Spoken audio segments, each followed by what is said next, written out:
പിതാവിൻ്റെയും പുത്രൻ്റെയും പരിശുദ്ധാത്മാവിൻ്റെയും നാമത്തിൽ ആമേൻ. പ്രിയമുള്ള സഹോദരങ്ങളെ, നമ്മൾ പരിശുദ്ധ കന്യകാമറിയത്തെക്കുറിച്ച് ഒത്തിരിയും കാര്യങ്ങൾ നമ്മൾ മനസ്സിലാക്കി കഴിഞ്ഞു. ഇനിയും നമ്മൾ വീണ്ടും പരിശുദ്ധ കന്യകാമറിയത്തെക്കുറിച്ച് നമ്മൾ കുറച്ച് കാര്യം കൂടെ മനസ്സിലാക്കാൻ വേണ്ടി പോവുകയാണ്. നമ്മൾ പറഞ്ഞാലൊന്നും തീരത്തില്ല, പക്ഷേ എന്നാലും നമുക്ക് ഒരു പരിധി ഉണ്ടല്ലോ നമുക്ക് എല്ലാത്തിനും, നമ്മൾ ടോക്കുകളൊക്കെ എടുക്കുന്നതിനും. അപ്പോൾ അതുകൊണ്ട് നമ്മൾ പരിശുദ്ധ കന്യകാമറിയത്തെക്കുറിച്ച് പഴയ നിയമവുമായി ബന്ധപ്പെട്ട ഒരു കാര്യം നമ്മളൊന്ന് ചിന്തിക്കാൻ വേണ്ടി പോവുക. അത് സാമുവേൽ പ്രവാചകൻ്റെ പുസ്തകത്തിലൂടെയാണ്. 2 സാമുവേൽ 6-ാം അധ്യായം 6-ാം തിരുവചനത്തിൽ ഇങ്ങനെ ഒരു കാര്യം പറഞ്ഞു വെക്കുന്നുണ്ട്. അത് ഞാനൊന്ന് വായിക്കാം. അപ്പം അതൊന്ന് ധ്യാനിച്ചുകൊണ്ട് നമുക്കതിനെക്കുറിച്ചും ചിന്തിക്കാം. ഈ വാഗ്ദാന പേടകത്തെ നമുക്കറിയാം, ജെറുസലേം ദേവാലയത്തിലിരുന്ന മന്നയും അഹറോൻ്റെ തളുത്ത വടിയും 10 കൽപ്പനയും ഉൾക്കൊള്ളുന്ന ഒരു പേടകമാണ് വാഗ്ദാന പേടകം. അത് ജെറുസലേം ദേവാലയത്തിൻ്റെ അതിവിശുദ്ധ സ്ഥലത്തിരുന്ന സാധനമാണ്. അവിടെ പോലും സഖറിയ പുരോഹിതൻ ധൂപാർച്ചനയ്ക്ക് വേണ്ടി കയറുമ്പോൾ 3 മാസം മുമ്പേ ഭാര്യയിൽ നിന്ന് അകന്ന് നിന്ന് വിശുദ്ധിയോടെ പ്രാർത്ഥിച്ചൊരുങ്ങി എന്നിട്ട് വേണം പുരോഹിതൻ കയറാൻ. അത് ആണ്ടിലൊരിക്കൽ മാത്രമേ അതിവിശുദ്ധ സ്ഥലത്ത് പ്രവേശിക്കത്തുള്ളൂ. കാരണം എന്തെങ്കിലും അശുദ്ധി ഉണ്ടെങ്കിൽ അവിടെ മരിച്ചു വീഴും. അതുകൊണ്ടാണ് പുരോഹിതൻ്റെ അരയിൽ ഒരു ചരട് കെട്ടിയിടുമായിരുന്നു. കാരണം എന്തെങ്കിലും ഒരു അശുദ്ധി പുരോഹിതനിലുണ്ടെങ്കിൽ പുരോഹിതൻ മരിച്ചു വീണാൽ കയറാനായിട്ട് അത്രയും വിശുദ്ധിയുള്ള ആരും ഉണ്ടാകത്തില്ല. അതുകൊണ്ട് ബോഡി വലിച്ചെടുക്കാനാണ് ഈ അരയിൽ ഈ വള്ളി കെട്ടുക. പ്രിയമുള്ളവരെ, സഖറിയ പുരോഹിതൻ ധൂപാർച്ചനയുടെ സമയത്ത് ഗബ്രിയേൽ ദൂതൻ വന്ന് ഈ സഖറിയ പ്രവാചകനോട് ഈ ദൈവിക സന്ദേശങ്ങളൊക്കെ തൻ്റെ ഭാര്യ എലിസബത്തിൻ്റെ കാര്യങ്ങളെക്കുറിച്ചും ഉണ്ടാകാൻ പോകുന്ന കുട്ടിയെക്കുറിച്ചും ഒക്കെ പറഞ്ഞപ്പോൾ ഈ സഖറിയ സംശയിക്കുകയും പുരോഹിതൻ സംശയിക്കുകയും ഈ പുരോഹിതൻ ഊമനായി മാറുകയൊക്കെ ചെയ്യുന്നുണ്ട്. ഇത് പുറത്തു നിൽക്കുന്ന ജനം ഭയപ്പെടുന്നൊക്കെയുണ്ട്. കാരണം എന്തുകൊണ്ടാണെന്ന് ചോദിച്ചാൽ സഖറിയ പുരോഹിതന് ആക്ഷനൊക്കെ കാണിക്കുന്നുള്ളൂ, ഒന്നും സ്വരം പുറത്തോട്ട് വരുന്നില്ല, സമയം കുറേ ആയിട്ടും കാണുന്നില്ല. അപ്പോൾ മരിച്ചു വീണ് കാണും എന്നുള്ള ഒരു ഭയത്തോടു കൂടിയാണ് ജനം ഇരിക്കുന്നത്. പിന്നെ ബോഡി എടുക്കണമെന്നുണ്ടെങ്കിൽ ആർക്കും കയറാൻ പറ്റത്തില്ല. കാരണം ഈ പുരോഹിതൻ തന്നെ ഇത്ര മാസമായിട്ട് കാരണം അന്നത്തെ പുരോഹിതർ വിവാഹം കഴിക്കുക, ഭാര്യയുമായിട്ടുള്ള ബന്ധത്തിൽ നിന്നൊക്കെ മാറി 3 മാസം മുമ്പേ മാറി നിന്ന് ഒരുങ്ങണം. അങ്ങനെയാണ് പുരോഹിതൻ. അതുകൊണ്ടാണ് ഇപ്പോൾ ഇന്നത്തെ കാലത്തുമൊക്കെ ആ ഒരു പൗരോഹിത്യത്തിൻ്റെ പഴയ നിയമത്തിൽ അതിൻ്റെ ഒരു അവസ്ഥ വെച്ചാണ് ഇപ്പോൾ യാക്കോബ സഭയിലുള്ള അച്ഛന്മാരും ഒക്കെ ആണെങ്കിലും വിവാഹം കഴിക്കുന്ന ഒരവസ്ഥ നമ്മൾ കാണുന്നത്. എന്നാൽ പുതിയ നിയമത്തിൽ കത്തോലിക്ക സഭയിൽ നമുക്കറിയാം ക്രിസ്തു വിവാഹം കഴിച്ചില്ല, നിത്യപുരോഹിതനായ യേശു. ആ ഒരു പാരമ്പര്യമാണ് കത്തോലിക്ക സഭയിൽ നമ്മൾ കാണുന്നത്, പുരോഹിതർ വിവാഹം കഴിക്കാത്തത്. അപ്പോൾ അതുകൊണ്ട് പ്രിയമുള്ളവരെ, നമ്മൾ പഴയ നിയമത്തിലേ അല്ല, നമ്മളിപ്പം പുതിയ നിയമത്തിലാണല്ലോ. അപ്പോൾ നമ്മൾ ഈ വചനത്തിൻ്റെ വെളിച്ചത്തിൽ നമ്മളൊന്ന് കാണുകയാണ്. അപ്പം അത്രമാത്രം ഒരുക്കത്തോടുകൂടി വേണം ഈ വാഗ്ദാന പേടകം ഇരിക്കുന്ന ഈ വിശുദ്ധ സ്ഥലം, അതിവിശുദ്ധ സ്ഥലം അങ്ങോട്ട് പ്രവേശിക്കാനായിട്ട്, അതിവിശുദ്ധ സ്ഥലത്തേക്ക്. എന്നാൽ ഇവിടെ എഴുതി വെച്ചിരിക്കുകയാണ്, ദാവീദിനെ കുറിച്ച് പറയുകയാണ്, ദാവീദ് പേടകം ദാവീദിൻ്റെ നഗരത്തിലേക്ക് കൊണ്ടുവരാൻ അവന് മനസ്സ് വന്നില്ല. ദാവീദ് അത് ഹിത്യനായ ഓബദ് ഏദോമിൻ്റെ വീട്ടിൽ സ്ഥാപിച്ചു. പ്രിയമുള്ളവരെ നോക്കിക്കേ, ഓബദ് ഏദോമിൻ്റെ വീട്ടിൽ സ്ഥാപിച്ചു. കാരണം നാട്ടിലേക്ക് കൊണ്ടുവരാൻ ദാവീദിന് ഭയമായിരുന്നു. കാരണമുണ്ട് കേട്ടോ. 6:6 നമ്മൾക്ക് വായിക്കുമ്പോഴത്തെ നമുക്ക് കാണാം. 6:6 എഴുതി വെച്ചിരിക്കുന്ന ഇതാണ്. 6:6 ഞാനൊന്ന് വായിക്കാം. അവൻ നാക്കോൻ്റെ മെതിക്കളത്തിലെത്തിയപ്പോൾ കാള വിരണ്ടതുകൊണ്ട് ഉസ്സ കൈനീട്ടി ദൈവത്തിൻ്റെ പേടകത്തെ പിടിച്ചു. കാരണം വാഗ്ദാന പേടകവുമായിട്ട് ദാവീദിൻ്റെ നാട്ടിലോട്ട് കൊണ്ടുവരുമ്പോൾ ഉസ്സ ഈ കാളവണ്ടിയെ ഇരിപ്പുണ്ട്. കാളവണ്ടി വിരണ്ടപ്പോൾ കാളവണ്ടി ഒന്ന് ചെരിഞ്ഞു. അപ്പോൾ ഈ കാളവണ്ടിയിൽ ഇരുന്ന വാഗ്ദാന പേടകം താഴെ വീഴാതിരിക്കാൻ ഉസ്സ കൈനീട്ടി വാഗ്ദാന പേടകത്തെ പിടിച്ചു. പ്രിയമുള്ളവരെ, ദൈവത്തിൻ്റെ കോപം ജ്വലിച്ചു. 7-ാമത്തെ വചനം എഴുതി വച്ചിരിക്കുകയാണ്, കർത്താവിൻ്റെ കോപം ഉസ്സായിക്ക് നേരെ ജ്വലിച്ചു. അനാദരവായി പേടകത്തിന് നേരെ കൈനീട്ടിയതുകൊണ്ട് ദൈവം അവനെ കൊന്നുകളഞ്ഞു. എൻ്റെ ദൈവം തമ്പുരാനെ, ഒന്ന് ചിന്തിച്ചു നോക്കിയ പ്രിയമുള്ളവരെ, ഈ വാഗ്ദാന പേടകത്തിൻ്റെ അകത്തിരിക്കുന്ന ദൈവമല്ല, ഈ മരം കൊണ്ടുള്ള ഒരു ബോക്സാണ്, പൊന്നൊക്കെ കൊണ്ട് പൊതിഞ്ഞിട്ടുണ്ട്. പക്ഷേ അതിനകത്തിരിക്കുന്ന ദൈവമല്ല. ദൈവം കൊടുത്ത അഹറോൻ്റെ തളുത്ത വടിയും 10 കൽപ്പന, ഇസ്രായേൽ ജനത്തിന് 40 വർഷം മരുഭൂമിയിൽ വെച്ച് ഭക്ഷിക്കാൻ കൊടുത്ത മന്ന, അതോടൊപ്പം 10 കൽപ്പനയും, മോശയ്ക്ക് കൊടുത്ത 10 കൽപ്പന, ഇതാണ് ഇരിക്കുന്നത്, ദൈവമല്ല. പക്ഷേ ഈ വാഗ്ദാന പേടകത്തെ തൊട്ടപ്പോൾ ഇത്രമാത്രം ഗൗരവമെങ്കിൽ പ്രിയമുള്ളവരെ, യഥാർത്ഥ വാഗ്ദാനമായ യേശുവിനെ, കാരണം യെശയ്യാ 7:14 ദൈവം വാഗ്ദാനം ചെയ്തിട്ടുണ്ട്, യുവതി ഗർഭം ധരിച്ചൊരു പുത്രനെ പ്രസവിക്കും, ദൈവം നമ്മോട് കൂടെ എന്നർത്ഥമുള്ള ഇമ്മാനുവൽ എന്ന് വിളിക്കപ്പെടും.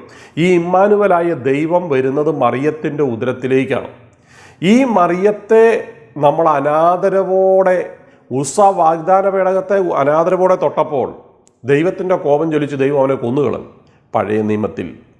അങ്ങനെയെങ്കിൽ ദൈവത്തെ ഉൾക്കൊള്ളുന്ന, ദൈവത്തെ ഉള്ളിൽ സ്വീകരിച്ച അമലോത്ഭവമായ മറിയമാകുന്ന യഥാർത്ഥ വാഗ്ദാന പേടകത്തെ അനാദരവോടെ തൊട്ടാൽ, വായി തോന്നുന്നൊക്കെ തൊള്ളെ തോന്നുന്നൊക്കെ വിളിച്ചു കൂവിയാൽ, പ്രിയമുള്ളവർ, കുടുംബത്തിൽ സംഭവിക്കാൻ പോകുന്നത് നമ്മൾ ചിന്തിക്കുന്ന കാര്യങ്ങളൊന്നുമല്ല. അത് നമ്മുടെ മനുഷ്യബുദ്ധിക്ക് ഗ്രഹിക്കാൻ പറ്റാത്ത കാര്യങ്ങളാണ്. അപ്പം അതുകൊണ്ട് ലൂക്ക 1:44 പോലും നമ്മൾ കാണുന്നുണ്ട്, ഈ വാഗ്ദാന പേടകമായ മറിയമാണ് ലൂക്ക 1:44 മറിയത്തിൻ്റെ അഭിവാദന സ്വരത്തിലൂടെ എലിസബത്തിൻ്റെ ഉള്ളിൽ കുഞ്ഞു തുള്ളിച്ചാടിയത്. പ്രിയമുള്ളവർ, നമ്മളിവിടെ മനസ്സിലാക്കുക, നമ്മളിതിൻ്റെ വചനത്തിൻ്റെ ആഴങ്ങളിലേക്കൊന്ന് കടന്നു പോകുന്നത് നല്ലതാണ്. വചനം പലപ്പോഴും നമ്മൾ മനോരമ വായിച്ചു വിടുന്ന പോലെ വായിച്ചു വിടരുത്. അപ്പോൾ അതുകൊണ്ട് ഈ വചനത്തിൻ്റെ ഏറ്റവും അവസാനം ഒരു കാര്യം പറയുന്നുണ്ട്. 23-ാമത്തെ തിരുവചനം. ഈ ദാവീദ് ഈ വാഗ്ദാന പേടകവുമായിട്ട് തൻ്റെ നാട്ടിലോട്ട് വരുമ്പോൾ ദാവീദ് വാഗ്ദാന പേടകത്തിൻ്റെ മുമ്പിൽ കടന്നുകൊണ്ട് തുള്ളിച്ചാടുന്നുണ്ട്. ഉടുവസ്ത്രം ഉരിഞ്ഞു പോയതുപോലും ദാവീദ് അറിഞ്ഞില്ല. അത്രമാത്രം തൻ്റെ ദൈവത്തെ ദാവീദ് ആരാധിക്കുകയാണ്. കാരണം ദൈവത്തിന്, നമുക്കറിയാം, ദാവീദിന് ഗോലിയാത്തിനെ കൊല്ലാൻ അഭിഷേകമൊക്കെ ബാലനായിരുന്നപ്പോൾ കൊടുത്ത ദൈവമാണ് ഈ ദൈവം. ആ വാഗ്ദാന പേടകത്തിന് മുമ്പിൽ, ആ ദൈവത്തിന് മുമ്പിലാണ് അന്ന് വാഗ്ദാന പേടകത്തെ ദൈവസാന്നിധ്യമായിട്ടാണ് അവർ കണ്ടുകൊണ്ടിരുന്നത്. അങ്ങനെ അവർ തുള്ളിച്ചാടുകയാണ്. ദാവീദ്, ഇസ്രായേലിൻ്റെ രാജാവ്, ഇത് കണ്ട് പരിഹസിച്ച ദാവീദിൻ്റെ ഭാര്യയായ മിഖേൽ മാലാഖയല്ല, ഇസ്രായേലിൻ്റെ ആദ്യത്തെ രാജാവായ സാവൂളിൻ്റെ മകൾ മിഖേൽ. ഈ മിഖേൽ പരിഹസിക്കുകയും പുച്ഛിക്കുകയും ഒക്കെ ചെയ്തപ്പോൾ 23-ാമത്തെ തിരുവചനം എഴുതി, 2 സാമുവേൽ 6:23 എഴുതി വച്ചിരിക്കുകയാണ്, സാവൂളിൻ്റെ പുത്രി മിഖാൽ മരണം വരെ സന്താനരഹിതയായിരുന്നു. കണ്ടോ, അവൾ മച്ചിയായി തീർന്നു, അവർക്ക് കുട്ടിയുണ്ടായില്ല. പ്രിയമുള്ളവരെ, ദൈവകോപം ഏൽക്കുകയാണ്. ദൈവകോപമേറ്റ് അവൻ മരിച്ചുപോയി. ഇവളോ വാഗ്ദാന പേടകത്തിന് മുമ്പിൽ ആടിപ്പാടിയ ദാവീദിനെ പരിഹസിച്ചപ്പോൾ അവൾക്ക് കുഞ്ഞുങ്ങൾക്ക് ജന്മം കൊടുക്കാൻ സാധിച്ചില്ല. മരിക്കുന്നത് വരെ അവൾ ഗർഭം ധരിച്ചില്ല. മരിച്ചു കഴിഞ്ഞ് ഗർഭം ധരിച്ചു എന്നല്ല അതിൻ്റെ അർത്ഥം. പ്രിയമുള്ളവരെ, നമ്മൾ മനസ്സിലാക്കണം, അങ്ങനെയെങ്കിൽ യഥാർത്ഥ വാഗ്ദാന പേടകമാകുന്ന മറിയത്തെ, യഥാർത്ഥ വാഗ്ദാനമായ യേശുവിനെ ഉൾക്കൊണ്ട മറിയത്തെ, അതും ഒരു മരം കൊണ്ടൊന്നും ഉണ്ടാക്കിയതല്ല, പൊന്നുപൂശിയതല്ല, നിത്യകന്യകയായ ഗബ്രിയേൽ വന്ന് താണുവണങ്ങിയ, ദൈവം പ്രത്യേകം ഒരുക്കിയ ഈ മറിയത്തെ നമ്മൾ വായി തോന്നുമൊക്കെ വിളിച്ചു പറഞ്ഞാൽ, പ്രിയമുള്ളവർ, കുടുംബത്തിൽ വന്ന് കയറുന്നത് വലിയ അനർത്ഥങ്ങളായിരിക്കും. ദൈവം സ്നേഹമാണ്, കരുണയാണ്, ഒക്കെ ശരി തന്നെയാണ്. ഈ ഉസ്സായുടെ മേൽ ദൈവത്തിൻ്റെ കോപമാണ് കടന്നു വന്നത്. ഇവൾ കുട്ടികളുണ്ടാകാത്ത അവസ്ഥ സാവൂളിൻ്റെ മകൾക്കുണ്ടായി, ദാവീദിൻ്റെ ഭാര്യയ്ക്കുണ്ടായതും പ്രിയമുള്ളവരെ ദൈവത്തെ ആരാധിക്കുന്ന കണ്ടപ്പോൾ അതിനെ അവഹേളിച്ചതുകൊണ്ടാണ്. നമുക്കറിയാം, എന്നാൽ പുറപ്പാട് 23:25 ഒരു വചനം എഴുതി വെച്ചിട്ടുണ്ട്, നിങ്ങൾ നിങ്ങളുടെ ദൈവമായ കർത്താവിനെ ആരാധിക്കണം, അപ്പം നിങ്ങളുടെ ഭക്ഷണവും പാനീയവും അവിടുന്ന് ആസ്വദിക്കും, നിങ്ങളുടെ ഇടയിൽ നിന്ന് രോഗങ്ങൾ നിർമ്മാർജ്ജനം ചെയ്യും, നിങ്ങളുടെ നാട്ടിൽ ഗർഭഛിദ്രമോ വന്ധ്യതയോ ഉണ്ടാവും. നോക്കി, ഗർഭഛിദ്രവും വന്ധ്യതയൊക്കെ ഉണ്ടാകാതിരിക്കണം, എന്ത് ചെയ്യണം? ദൈവത്തെ ആരാധിക്കണം. അപ്പം ഗർഭഛിദ്രവും വന്ധ്യതയൊക്കെ ഉണ്ടാകുന്നത് എന്തുകൊണ്ടാണ്? ദൈവത്തെ ആരാധിക്കാത്തത് കൊണ്ടാണ്.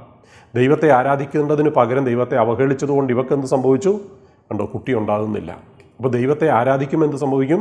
ഗർഭഛിദ്രവും വന്ധ്യതയും മാറും, നിങ്ങൾക്ക് ദീർഘായുസ് ലഭിക്കും. ഇവിടെ എന്ത് സംഭവിച്ചു? ഉസ്സ മരിച്ചു വീണു. ഉണ്ടോ, ദീർഘായുസ് കിട്ടുകയല്ല, പെട്ടെന്ന് കുഴഞ്ഞു വീണു മരിച്ചു. പ്രിയമുള്ളവരെ, നമ്മൾ മനസ്സിലാക്കണം, ദൈവത്തോട് നമ്മൾ ഒരിക്കലും മറുതലിക്കരുത്. മനസ്സിലല്ലോ. യെശയ്യായുടെ പുസ്തകം 1-ാം അധ്യായം 18-ാം തിരുവചനത്തിൽ പറയുന്നു, നിന്റെ പാപം രക്തം പോലെ കടിച്ചുമ്പോഴതാണ്, അത് മഞ്ഞുപോലെ ഞാൻ വെണ്മയുള്ളതാക്കി തരും. ഉണ്ടോ, അനുസരിക്കാൻ സന്നദ്ധനെങ്കിൽ നീ ഐശ്വര്യം ആസ്വദിക്കും, ധിക്കാരം തുടർന്നാൽ വാളിനിരയാകും. അപ്പം അതുകൊണ്ട് പ്രിയമുള്ളവരെ, നമുക്ക് എളിമപ്പെടാം, നമുക്കൊന്ന് ചെറുതാകാം. വാഗ്ദാന പേടകത്തെ പോലും ഇത്രമാത്രം ഗൗരവത്തിൽ ദൈവം എടുക്കുന്നെങ്കിൽ, അതും അതിനകത്ത് ദൈവമൊന്നും അല്ലിരിക്കുന്നതെന്ന് നമ്മൾ കണ്ടു. അത് മരം കൊണ്ട് ഉണ്ടാക്കിയിട്ട് പൊന്നുകൊണ്ടൊക്കെ പൂശിയത് മാത്രമാണ് വാഗ്ദാന പേടകം. ദൈവം കൊടുത്ത അഹറോൻ്റെ തളുത്ത പടിയും 10 കൽപ്പനയും മന്നയും മാത്രമേ ഉള്ളൂ. അതിൽ ദൈവമില്ല, ദൈവത്തിൻ്റെ ദൂതം പോലും ഇല്ല.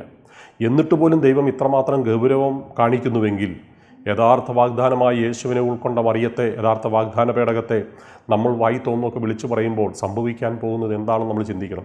ഇതുകൊണ്ടാണ് വളരും തോറും പിളരുന്നത് പെന്തക്കോസ്ത സഭ. ഇപ്പോൾ എത്രയുണ്ടെന്ന് പോലും 2000 ആണോ 3000 ആണോ അവർക്ക് തന്നെ അറിയത്തില്ല. അത് പിളർന്നുകൊണ്ടേയിരിക്കും, വളരില്ല ഒരിക്കലും, പിളർന്നു പോകും. ദൈവകോപമാണ് അവിടെ ഉണ്ടാവുക. പ്രിയമുള്ളവരെ, നമുക്ക് കത്തോലിക്ക സഭയെപ്പോലെ, എന്തുകൊണ്ടാണ് കത്തോലിക്ക സഭ അന്നും ഇന്നും ഒന്നുപോലെ നിൽക്കുന്നത്? എന്തുകൊണ്ടാണ് നിൽക്കുന്നത്? കാരണം ദൈവം പറയുന്നത് അനുസരിക്കുന്നത് കൊണ്ടാണ്. ദൈവത്തിൻ്റെ സംവിധാനങ്ങൾക്ക് മുമ്പിൽ നമ്മൾ വണങ്ങുന്നത് കൊണ്ടാണ്. ദൈവത്തെ നമ്മൾ ആരാധിക്കുന്നത് കൊണ്ടാണ്. അപ്പോൾ അതുകൊണ്ട് ദൈവ പദ്ധതി എന്ന് പറയുന്നത് നമ്മുടെ നന്മയ്ക്ക് വേണ്ടിയാണ്, നമ്മുടെ അനുഗ്രഹത്തിന് വേണ്ടിയിട്ടാണ്. അപ്പോൾ അതുകൊണ്ട് ദൈവത്തിൻ്റെ പദ്ധതികളെ നമുക്ക് വേണ്ട ബഹുമാനത്തോടെ, എളിമയോടെ, ആദരവോടെ നമുക്ക് ഉൾക്കൊള്ളാം, അത് സ്വീകരിക്കാം, അതിന് വിധേയപ്പെടാം, അത് നമുക്ക് പഠിപ്പിക്കാം, നമുക്കും അത് പിഞ്ചെല്ലാം. അത് നമുക്ക് നമ്മുടെ തലമുറകൾക്കും അനുഗ്രഹമായി മാറും. അതുവഴി നമ്മളെ ദൈവം സമൃദ്ധമായി അനുഗ്രഹിക്കട്ടെ. ആമേൻ.